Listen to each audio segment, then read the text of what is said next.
Let us go. Hey. Mechanic shop. Ay, oh, 360 drift.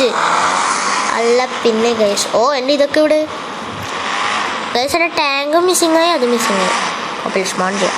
Okay, ഇതാണ് ഫിക്സിൻ്റെ ഒരു area പോലെ. നമുക്ക് എന്തായാലും ഫിക്സ് ആയിട്ട് കാണാം ഗൈസ്. ഗൈസ് അപ്പോൾ കസ്റ്റമർ പുറകിൽ വെയിറ്റ് ചെയ്യുന്നുണ്ട്. അവിടെ കൊണ്ട് കൊടുക്കാനാണ് പറഞ്ഞത് ഗൈസ്. അവരുടെ വൈഫാണോ അനിയത്തിയാണോ എന്നറിയില്ല, ആരോ വന്നിട്ടുണ്ട് അവിടെ. അയ്യോ പ്ലേഡ്, ഹെലികോപ്റ്ററിൻ്റെ പ്ലേറ്റും കൂടിയാണ് മോനെ. അതിനെങ്ങാനും കൊണ്ടാ കെഗനൈസും തീരും, ഹെലികോപ്റ്ററും തീരും. Let's go. ആരുടെടാ ഇത്? ഓ, ഈ ചേച്ചിയുടെയാണോ? മുന്നിൽ തന്നെ നിർത്താം ചേച്ചി.